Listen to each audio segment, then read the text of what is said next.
2025 లేదా 26లో డిగ్రీ లేదా బీటెక్ చదివారా? సాఫ్ట్వేర్ జాబ్ కోసం ఎదురు చూస్తున్నారా? అయితే కోడ్ జ్ఞాన్ 100 డేస్ కోర్సులో చేరండి, జాబ్ సాధించండి. ప్రస్తుతం అంటే ఆల్మోస్ట్ ఏపీ తెలంగాణ రెండు చూసుకుంటే 12 lakhs plus students degree finish చేసినటువంటి వాళ్ళు ఉన్నారు. వాళ్ళు ఏంటంటే సాఫ్ట్వేర్ వైపు రావాలి అని అంటే కొంత యాంగ్జైటీ ఉంది. ఏఐ టెక్నాలజీ వచ్చేసిన తర్వాత దేనికి ఏది సర్టినిటీ ఉందా లేదా అనుకునే డైలమాలో ఉన్నారు.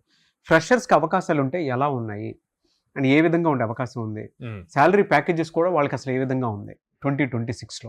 సో ఇప్పుడు ఉన్న సిచ్యువేషన్ ప్రకారం మీరు అన్నట్టు లైక్ మొన్న ఏప్రిల్లో 2026 వాళ్ళు బోత్ బీటెక్ అండ్ డిగ్రీ కలిపి 12 lakh students only from Telugu states నుంచి పాస్ అవుట్ అయ్యారు. సో మీరు ఇప్పుడు ఏప్రిల్లో పాస్ అవుట్ అయ్యారు కదా, ఇవాళ మనం ఆగస్ట్ 20th మాట్లాడుతున్నాము. సో ఎవరినైనా స్టూడెంట్ని పాస్ అవుట్ అయినా ఏం చేస్తున్నావురా అంటే బయట జాబ్స్ ఏం లేవు, క్రైసిస్ ఉంది అని చెప్పి చెప్తారు. కానీ యాక్చువల్ పాయింట్ ఏంటంటే ఏఐ వచ్చాక జాబ్ హైరింగ్ అన్నది ప్రొసీజర్ చేంజ్ అయిపోయిందండి.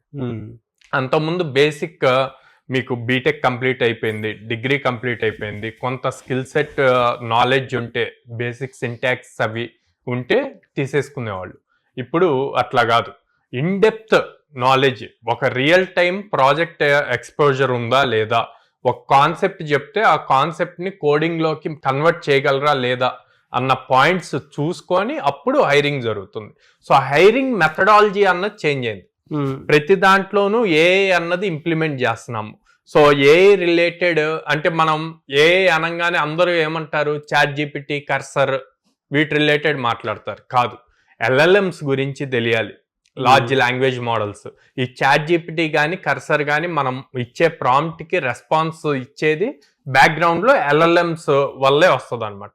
ఎల్ఎల్ఎంస్ ఎలా రన్ అవుతున్నాయి ఏంటి అన్నది తెలియాలి. అది తెలిసి దాని నుంచి ఫుల్ స్టాక్ అప్లికేషన్ ఎలా బిల్డ్ చేయాలి అన్న క్లారిటీ ఉండాలన్నమాట.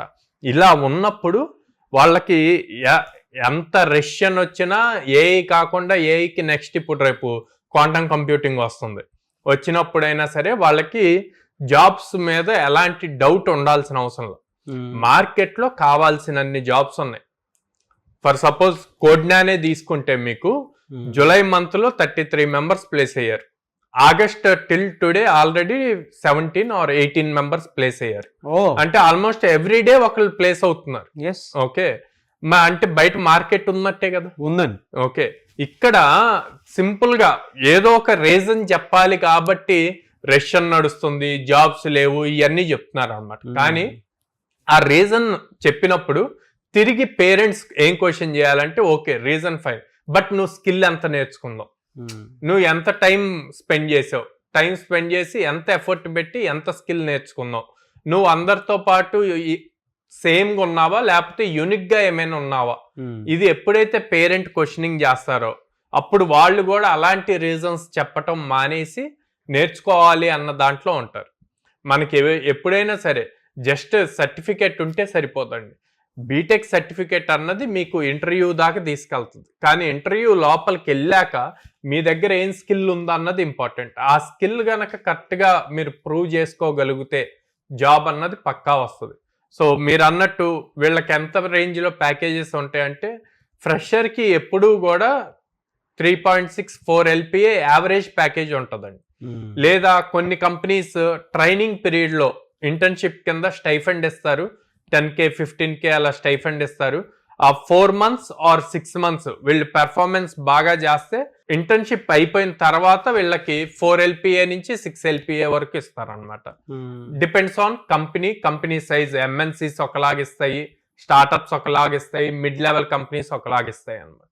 సో ప్రస్తుతానికైతే వీళ్ళు అప్స్కిల్ అయింది లేదు అనేది పేరెంట్స్ తెలియట్లేదు కాబట్టి అందరూ ఒకటే లాంటి రీజన్, ప్రతి ఒక్కళ్ళు మనం ఏం క్వశ్చన్ అడిగినా ముందు రీజన్ చెప్పాలి అన్న పాయింట్ లో ఏదో ఒకటి చెప్పేస్తారు. కానీ వీళ్ళు ఎంత అప్స్కిల్ అయ్యారు, ఏం నేర్చుకున్నారు, ప్రాజెక్ట్ దేని మీద నడుస్తుంది, ఎన్నింటికి అప్లై చేశారు, రైట్ ఇన్స్టిట్యూట్ చూస్ చేసుకున్నారా లేదా అనేటువంటి రియాలిటీ మాత్రం ఇంట్లో చెప్పట్లేదు పిల్లలు. ఇప్పుడు ఓకే రెషన్ ఉంది నడుస్తున్నా, సడన్ గా ఒక MNC కంపెనీ, ఇప్పుడు TCS ఉందండి, TCS, విప్రో, ఈ రెండు కంపెనీస్ 2027 వాళ్ళకి హైరింగ్ ఇచ్చేసినాయి ఆల్రెడీ.